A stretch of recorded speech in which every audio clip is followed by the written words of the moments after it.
الحمدللہ رب العالمین والصلاة والسلام علی سید الانبیاء والمرسلین وعلی آلہ واصحابہ اجمعین۔ بسم اللہ الرحمن الرحیم۔ ثم تقضى دیونہ من جمیع ما بقی من مالہ، ادائے دیون از جمیع مال۔ عزیز طلبہ، ادائے دیون از جمیع مال سے متعلق کل مباحث ستہ تھی، جن میں سے 3 مباحث پر گزشتہ سبق کے اندر گفتگو کی جا چکی ہے۔ بحث اول دین وصیت پر کیوں مقدم ہے، اس سے متعلق دلیل نقلی و عقلی کیا ہے۔ بحث ثانی من بعد وصیت یوصی بہا او دین، آیت میراث میں وصیت دین پر مقدم کیوں ہے۔ بحث ثالث تعریف دین مع اقسام و احکام۔ ان تینوں بحثوں پر تفصیلی گفتگو آپ نے گزشتہ سبق میں سماعت کر لی ہے۔ آج کے اس سبق میں بحث رابع دین اللہ اور دین عبد میں ادائے دین کی کیا ترتیب ہوگی۔ اگر مرنے والے مورث یعنی میت نے اپنے پیچھے اتنا مال نہ چھوڑا ہو جس سے دونوں قسم کے قرضوں کو ادا کیا جا سکے، تو ایسی صورت میں دین عبد کی ادائیگی کو دین اللہ کی ادائیگی پر مقدم رکھا جائے گا۔ یعنی بندوں کے قرضوں کو تو ادا کیا جائے گا، دین اللہ کو ادا نہیں کیا جائے گا، کیونکہ بندہ پیسوں کا محتاج ہے۔ اسی صفت احتیاج کو مد نظر رکھتے ہوئے بندوں کے دیون کو دین اللہ پر مقدم رکھا جائے گا۔ بحث خامس دیون عباد میں ادائے دیون کی کیا ترتیب ہوگی۔ تو اس سلسلے میں علماء یہ لکھتے ہیں کہ اگر ترکے میں تمام دیون کی ادائیگی کی گنجائش ہے تو میت کے چھوڑے ہوئے مال سے تمام دیون کو ادا کر دیا جائے گا، اور اگر تمام دیون کے ادائیگی کی گنجائش ترکہ میت میں نہیں ہے تو دیکھا جائے گا کہ قرض ایک آدمی کا ہے یا چند آدمیوں کا۔ اگر قرض ایک آدمی کا ہے تو تجہیز و تکفین کی ادائیگی کے بعد جو مال بچا ہوا ہے وہ پورا کا پورا مال اس ایک شخص کو دے دیا جائے گا، یعنی اس ایک شخص کے قرضوں کی ادائیگی کی فکر کی جائے گی۔ اگر اس ماباقی مال سے اس ایک شخص کا قرضہ ادا ہو جا رہا ہے فبیہا، بہت اچھی بات ہے، اور اگر ادا نہیں ہو رہا ہے تو بھی کوئی فکر کرنے کی ضرورت نہیں ہے، یعنی ورثہ پر اپنے ذاتی مال سے اس قرض کی ادائیگی کو پورا کرنا یہ لازم نہیں ہے، بلکہ اس شخص کو کہا جائے گا بھائی مرنے والے نے اتنا پیسہ چھوڑا ہے، لہٰذا آپ کا قرضہ 1 لاکھ ہے اور یہ بچا ہوا مال 70,000 ہے، یہ 70,000 ہم اپنے میت کے قرض کو ادا کرنے کے لیے آپ کے حوالے کر رہے ہیں، بقیہ 30,000 کے متعلق آپ مختار ہیں، چاہے تو اس کو معاف کر لیں ورنہ آخرت پر چھوڑ لیں۔ لیکن اگر قرض ایک آدمی کا نہیں ہے بلکہ چند آدمیوں کا ہے تو پھر اس کی 2 صورتیں۔ پہلی صورت یہ ہے کہ سب کا دین، سب کا قرضہ دین صحت ہوگا یا سب کا قرضہ دین مرض ہوگا، ایک ہی قسم کا قرضہ سارے آدمیوں کا ہوگا۔ دوسری صورت یہ ہے کہ بعض لوگوں کا قرضہ دین صحت ہوگا اور بعض لوگوں کا قرضہ دین مرض ہوگا۔ یہ جو دوسری صورت ہے کہ بعض کا قرضہ دین صحت اور بعض کا قرضہ دین مرض، اس دوسری صورت میں حکم یہ ہے کہ زمانہ صحت کا قرضہ جن جن لوگوں کا ہوگا انہیں پہلے ادا کیا جائے گا، بعد میں اگر مال بچ رہا ہے تو دین مرض کے قرضوں کو ادا کیا جائے گا، یعنی یہاں زمانہ صحت کے قرضوں کی ادائیگی زمانہ مرض کے قرضوں کی ادائیگی پر مقدم ہوگی۔ جہاں تک پہلی صورت کا تعلق ہے کہ سارے لوگوں کا قرضہ زمانہ صحت کا ہے یا سارے لوگوں کا قرضہ زمانہ مرض کا ہے، تو اب ایسی صورت میں علماء یہ لکھتے ہیں کہ دیکھا جائے گا کہ ترکہ میت میں کیا اس بات کی گنجائش ہے کہ سارے لوگوں کا قرضہ ادا ہو جائے۔ اگر گنجائش ہے تو سارے لوگوں کا قرضہ میت کے طریقے سے ادا کر دیا جائے گا، یہ نہیں دیکھا جائے گا کس کا کم ہے کس کا زیادہ، سب کا قرضہ ادا کر دیا جائے گا۔ لیکن اگر میت کے ترکے میں، میت کے چھوڑے ہوئے مال میں اتنی گنجائش ہی نہیں ہے کہ سارے لوگوں کا قرضہ ادا کیا جائے، تو اب ایسی صورت میں قرضوں کے تناسب سے قرضہ ادا کیا جائے گا۔ اس کی پوری تفصیلی بحث کہ قرضوں کے تناسب سے قرضہ کیسے ادا کیا جائے گا، فصل فی قسمت الطریقات بین الورثۃ او الغرماء، اس میں مصنف علیہ الرحمہ تفصیلاً ذکر کریں گے، لیکن ہم یہاں مختصراً آپ کو سمجھاتے چلیں کہ مثلاً ایک آدمی کا قرضہ 30 روپیہ ہے، دوسرے شخص کا قرضہ 20 روپیہ ہے اور تیسرے شخص کا قرضہ 10 روپیہ ہے، اور مرنے والے کے ترکے میں 9 روپیہ ہے۔ ظاہر سی بات ہے یہ 9 روپے میں یہ گنجائش نہیں ہے کہ 30 اور 20 50 اور 10 60 روپے کو ادا کرے، اس لیے کہ 60 روپیہ زیادہ ہے اور 9 روپیہ کم ہے۔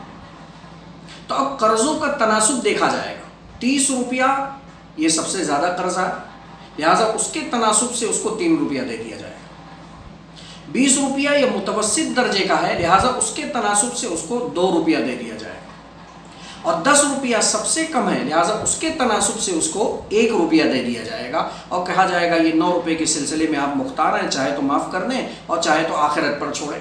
ایسے ہی جن لوگوں کا جتنا باقی ہے ان کو مختار بنا دیا جائے گا۔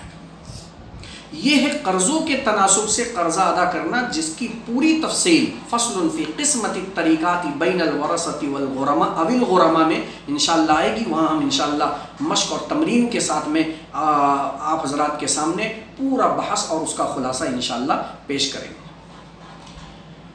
بحث سادس، فائدتان مہمتان، 2 اہم فائدہ۔ پہلا فائدہ ہے مل فرق بین الدین والقرض، دین اور قرض میں کیا فرق ہے؟ یاد رکھنا چاہیے دین کہتے ہیں ذمے میں لزوم حق کو، ہر ایسی چیز جو ذمے میں، ہر ایسا حق جو ذمے میں لازم ہو، چاہے وہ حقوق غیر مالیہ سے متعلق ہو، مثلا صلاۃ فائتہ کا فدیہ، گزرے ہوئے سالوں کی زکوٰۃ، یہ حقوق غیر مالیہ کے قبیل سے، چاہے وہ مال جو بیع، اجارہ، اتلاف کی صورت میں انسان کے ذمے میں لازم ہوتا ہے، تو دین کہتے ہیں ذمے میں لزوم حق کو، جبکہ قرض ایک عقد مخصوص ہے، ایک مخصوص عقد کا نام ہے جو مال مثلی کے عوض کیا جاتا ہے، کہ آدمی ایک مثلی مال دیتا ہے اور اس کے عوض میں وہی مثلی مال کچھ مدت کے بعد واپس لیتا ہے۔ پتہ یہ چلا کہ دین عام ہے اور قرض یہ خاص ہے، تو یہ قرض اور دین کے درمیان ایک باریک اور لطیف فرق ہے جو آپ حضرات کے سامنے ذکر کر دیا گیا۔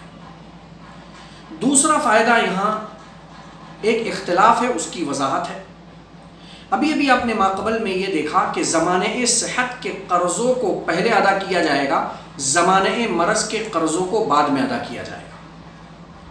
تو زمانہ صحت کے قرضوں کی ادائیگی یہ مقدم ہوگی زمانہ مرض کے قرضوں کی ادائیگی پر۔ اس سلسلے میں 2 مذاہب ہیں، مع دلائل ہم انہیں آپ کے سامنے ذکر کر رہے ہیں۔ پہلا مذہب حضرت امام مالک، امام شافعی رحمہم اللہ کا ہے۔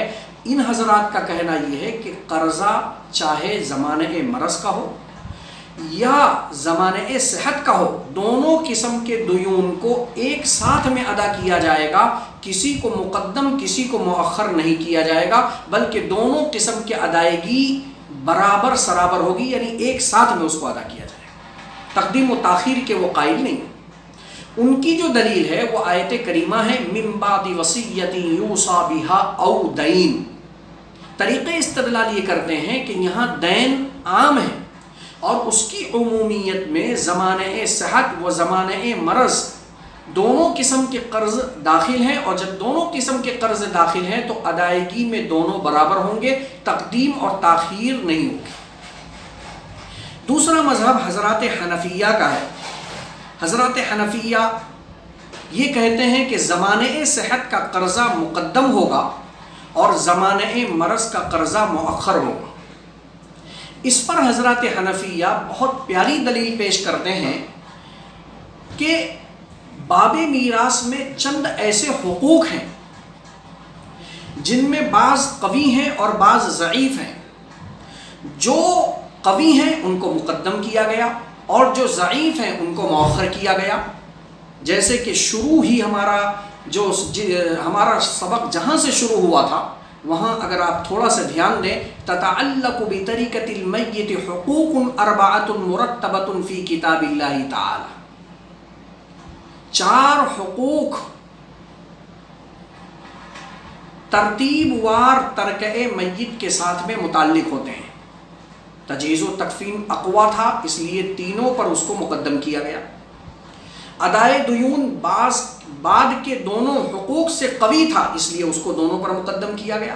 تنفیذ وصایا حق رابع پر قوت رکھتا تھا اس لیے اس کو اس سے مقدم کیا گیا۔ تو آپ دیکھ رہے ہیں جو سب سے زیادہ طاقتور ہے اس کو سب سے زیادہ مقدم، جس میں تھوڑا سے ضعف ہے اس کو بعد والے سے قوی گردان کر اس کو اس کے بعد رکھا گیا۔ تو یہ ایک حقیقت ہے کہ قوی حق ہمیشہ ضعیف حق سے مقدم ہوتا ہے۔ ایسے ہی یہاں مسئلہ مبحوث عنہا یعنی زمانۂ صحت کا قرضہ مقدم ہوگا زمانۂ مرض کے قرض پر۔ کیوں؟ اس لیے کہ زمانۂ صحت کا قرض ایسا قرض ہے جو خود مقر کے اقرار سے ثابت ہوا اور ایسے زمانے میں ثابت ہوا جس میں اس پر کسی قسم کی کوئی پابندی نہیں تھی، کسی قسم کی کوئی پابندی نہیں تھی۔ اسی لیے زمانۂ صحت میں انسان اپنے مال میں ایسا مختار ہوتا ہے کہ وہ چاہے تو اپنا پورا مال کسی کو گفٹ کر دے، چاہے تو وہ اپنا غلام آزاد کر دے، اس کو غلام آزاد کرنے کا بھی اختیار ہے کیونکہ اس پر کسی قسم کی پابندی نہیں۔